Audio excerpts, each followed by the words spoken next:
రైతుల్ని సంఘటితం చేద్దాం. ఉపాధి హామీ చట్టంలో కేంద్ర ప్రభుత్వం తెచ్చిన మార్పులకు వ్యతిరేకంగా ఉద్యమిద్దాం. గ్రామ స్థాయిలో ఉద్యమం నిర్మిద్దాం. పల్లె పల్లెకు తిరిగి అన్నదాతలకు అవగాహన కల్పిద్దాం. ఇండియా కూటమి పార్టీలతో కలిసి ముందుకెళ్దాం.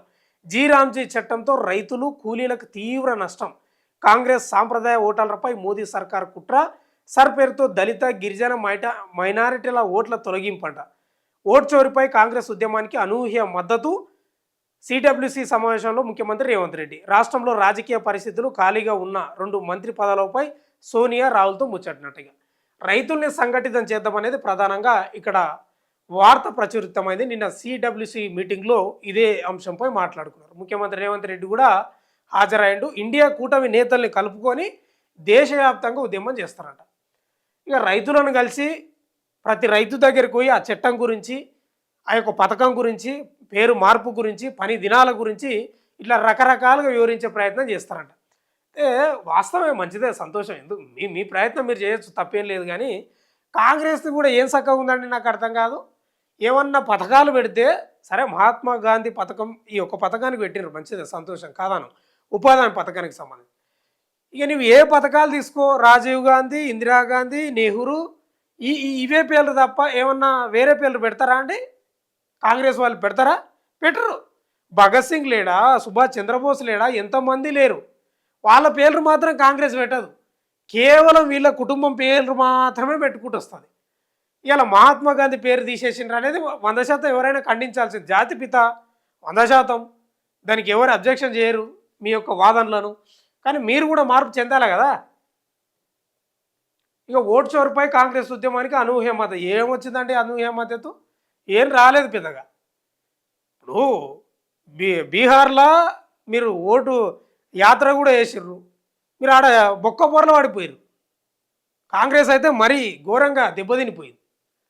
ఎందుకో మరి ఈ మధ్యకాలంలో వార్తలు కూడా వస్తున్నాయి కదా, రాహుల్ గాంధీ నాయకత్వాన్ని ఒప్పుకుంటలేరంట జనాలు. కానీ లేకపోతే పార్టీ కార్యకర్తలు అనుకోండి, లేకపోతే ఎంపీలు అనుకోండి, ఎంపీలే ప్రతిపాదన ఇచ్చారు ఈ మధ్యకాలంలో. ప్రియాంక గాంధీని ఏఐసిసి అధ్యక్షురాలుగా చేయాలనేది, ఆ బాధ్యతల నుంచి రాహుల్ గాంధీని తప్పుకోవాలనేది. మరి రాహుల్ గాంధీ ఏడ ఫెయిల్ అవుతున్నాడు ఆయన ఆలోచన చేసుకోవాలి. మొత్తమే అయితే ఉపాధి హామీ చట్టానికి సంబంధించి ఉద్యమం చేస్తారంటే ఒకసారి చదువుదాం పూర్తిగా. మహాత్మా గాంధీ జాతీయ గ్రామీణ ఉపాధి హామీ పథకంలో కేంద్ర ప్రభుత్వం తీసుకొచ్చిన మార్పులపై రైతులను సంఘటితం చేద్దామని ముఖ్యమంత్రి రేవంత్ రెడ్డి ప్రతిపాదించారు.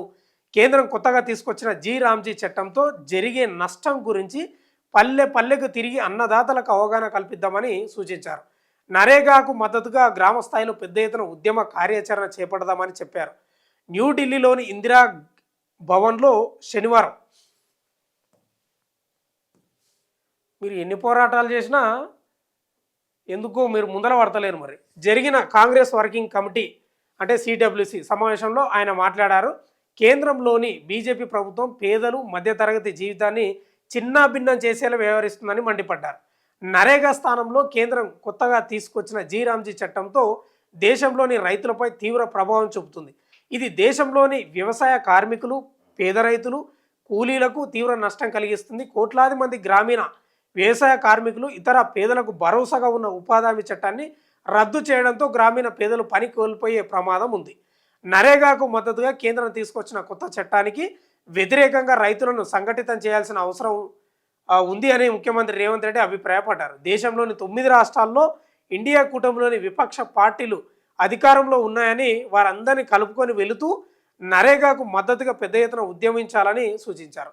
ఇప్పుడు నరేగాకు సంబంధించి, ఉపాధి హామీ చట్టానికి సంబంధించి కూడా మీరు కూడా అప్పుడు పెట్టిన ఏవైతే పనులు ఉన్నావో ఆ పని దినాలు కానీ లేకపోతే బిల్లులు కానీ మీరు కూడా మార్పులు చేయాలి కదా.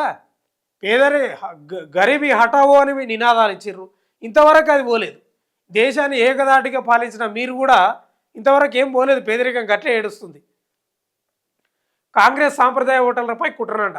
కాంగ్రెస్ సాంప్రదాయ ఓటర్లను లక్ష్యంగా చేసుకొని కేంద్రంలోని బీజేపీ ప్రభుత్వం కొత్త కార్యక్రమాలు చేస్తుందని, పాత చట్టాలకు పాతరేస్తూ కొత్త చట్టాలను రూపొందిస్తుందని సీఎం రేవంత్ రెడ్డి ఆరోపించారు. దశాబ్దాలుగా కాంగ్రెస్ పక్షాన్ని నిలుస్తున్న దళితులు, గిరిజనులు, మైనార్టీలను టార్గెట్ చేస్తుందని, ఆయా వర్గాలు ఎన్నికల్లో పాల్గొనకుండా కుట్రలు చేస్తుందని మండిపడ్డారట. సమగ్ర ఓటరు జాబితా సవరణ పేరుతో గిరిజనులు, దళితులు, మైనార్టీలను టార్గెట్గా చేసుకొని వారి ఓటర్లను తొలగిస్తుంది. తమకు వ్యతిరేకంగా ఉండే వర్గాలను టార్గెట్ చేసుకొని వారి ఓట్లను తొలగిస్తుంది, తద్వారా ఎన్నికల్లో లబ్ధి పొందుతుందని మండిపడ్డారు.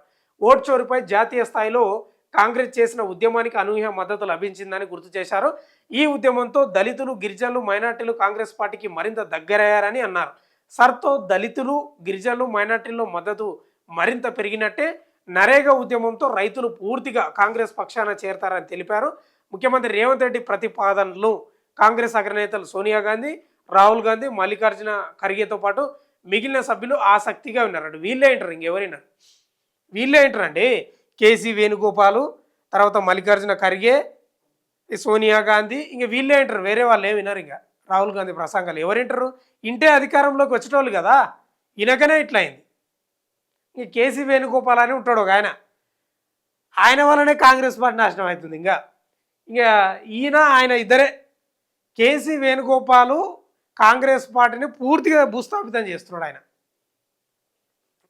సోనియా రాహుల్తో రేవంత్ మాట మంతి అంట. ఇక ఏం మాట మంతి ఉంటుంది అంటే గదే ఉంటుంది. ఇంకా ఇప్పుడు రాష్ట్రంలో 2 మంత్రి పదవులు ఉన్నాయి కదా, దానిలో ఖాళీలు లేకపోతే లోకల్ బాడీ ఎన్నికలు, ఇంకా చర్చలు ఉంటాయి, కామన్, అవి తెలియని విషయం కాదు. అయితే ఈ ఓటరు అంశానికి సంబంధించి ఓటు చోరు జరిగిందనే అంశానికి ఉద్యమం చేసింది కాంగ్రెస్. కానీ రాహుల్ గాంధీ సరే తప్పును ఎత్తి చూపిండు, ఇట్లా ఓట్ల చోరీ జరుగుతుంది, బతికున్నల్లో కూడా తొలగిస్తున్నారని రాహుల్ గాంధీ చెప్పిండు. మరి ఎలక్షన్ కమిషన్ కూడా ఎందుకు అట్లా ప్రవర్తిస్తుందేమో తెలియదు, కానీ ఒంటికాలపై లేచింది రాహుల్ గాంధీపై. మీరు అఫిడవిట్ దాఖలు చేయండి, మీరు ప్రూఫ్లు ఇవ్వండి. ఎందుకండి అంత బాధ నాకు అర్థం కాదు. ప్రజాస్వామ్యాన్ని కాపాడాల్సింది ఎవరు? ఎన్నికల సంఘమే కదా. ఎన్నికల సంఘమే ఓపిక లేకుండా, సహనం లేకుండా ప్రతిపక్షాలపై అడ్డగోలుగా మాట్లాడితే ఇక ఓట్లు వేసేటోళ్ళే ఉన్నోళ్ళు కూడా చచ్చిపోయినరని మీరు ఓట్లు తొలగిస్తే ఇంకా ప్రజాస్వామ్యం ఏడ కాపాడబడుతుంది? ఎందుకు అర్థం కాలే. కానీ కేంద్ర ప్రభుత్వానికి కొంత వత్తాసు పలుకుతున్నట్లే కనిపించింది. నిజమే ఆ విషయంలో. సరే మద్దతు పెద్దగా రాకపోయినా కూడా బీహార్లో ఓడిపోయినారు, కానీ దేశవ్యాప్తంగా కొంత మద్దతు అయితే వచ్చింది. కానీ మరి ఎలక్షన్ కమిషన్ అయితే కేంద్ర ప్రభుత్వం చెప్పు చేతల్లో ఉన్నట్లే కనిపించింది. అది మంచి పద్ధతి కాదు. దేశాన్ని కాపాడాల్సిన బాధ్యత ఎలక్షన్ కమిషన్పై ఉంటుంది.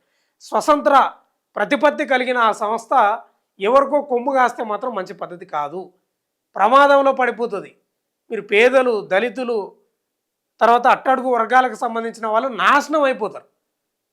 మీరు దాని గురించి ఆలోచన చేయాలి తప్ప ఇక బీజేపీ కూడా ఒంటెత్తు పోగొట్లు పోతుంది. ఒంటెత్తు మాకు తిరిగేలేదన్నట్టు. వీళ్ళు కూడా అట్లే అనుకున్నారు, మాకు తిరిగేలేదని. కాంగ్రెస్ వాళ్ళు కూడా మాకు తిరిగేలేదు అనుకున్నారు. ఇవాళ ఏడ ఉన్నారో మీరు కూడా చూసుకోవాలి. ప్రజా వ్యతిరేక పాలన చేస్తే ప్రజలు ఏదో రోజు బడకేసి కొడతారు, అది కూడా గమనించాలి. ఇక సోనియా రాహుల్తో రేవంత్ మాటామాంతి అంట. ఏందో చూద్దాం. కాంగ్రెస్ అగ్రనేతలు రాహుల్, సోనియా గాంధీలతో ముఖ్యమంత్రి రేవంత్ రెడ్డి కొంతసేపు ముచ్చటించారంట. ముచ్చటించకపోతే బాగుండదు కదా. 100% ముచ్చట పెట్టి రావాల్సిందే. పోయిందే ముచ్చట పెట్టినకే. సిడబ్ల్యూసీ సమావేశం కోసం శుక్రవారం రాత్రికి ముఖ్యమంత్రి ఢిల్లీకి చేరుకున్నారు. తుగ్లక్ రోడ్లోని ముఖ్యమంత్రి అధికార నివాసం నుంచి నేరుగా బయలుదేరి శనివారం 10:30కు ఇందిరాభవన్కి చేరుకున్నాడంట. అప్పటికే అక్కడ ప్రవేశ ద్వారం వద్ద సోనియా గాంధీ కోసం రాహుల్ నిరీక్షిస్తున్నారు. రేవంత్ రెడ్డి అక్కడికి వెళ్ళగానే రాహుల్ గాంధీ ఆప్యాయంగా పలకరించారంట. దాదాపు 10 నిమిషాలకు పైగా వారి ఇరువురు ముచ్చటించారట. అంతలోనే అక్కడికి సోనియా రావడంతో ఇద్దరు ఎదురెళ్ళి ఆమెకు స్వాగతం పలికిరట. ఆ తర్వాత 5 నిమిషాల పాటు సోనియా రాహుల్తో రేవంత్ రెడ్డి ముచ్చటించారు. తెలంగాణలో తాజా రాజకీయ పరిస్థితులు, ఖాళీగా ఉన్న 2 మంత్రివర్గ స్థానాలపై రాహుల్తో రేవంత్ రెడ్డి మాట్లాడినట్టు సమాచారం ఉంటుంది. అంతే ఉంటుంది. ఏముంటుందంటే నాకు అర్థం కాదు, గదే ఉంటుంది. ఇక రేవంత్ రెడ్డి అయితే ఢిల్లీకి పోవడమే సరిపోయింది అనేది. ఎన్నిసార్లు పోతాడో ఏం కథనో తెలియదు. కానీ ఇక ఈ రాష్ట్రాలలో కూడా ఈ పెత్తనం పనిచేయాలి కాంగ్రెస్ కూడా. ప్రతిదానికి వాళ్ళ మీద ప్రతిది వాళ్ళకి చెప్పుడైనా జడ్పీటీసీ ఎన్నికలు వస్తున్నాయి, ఆడ టికెట్లు ఎన్నిక కూడా వీళ్ళ పర్మిషనే తీసుకోవాలి, అట్టుంటుంది అధిష్టానం. అందుకే ప్రజలు విసుగు చెందిండ్రు. ఎందుకు విసుగు చెందిండ్రు అంటే గందుకే మరి.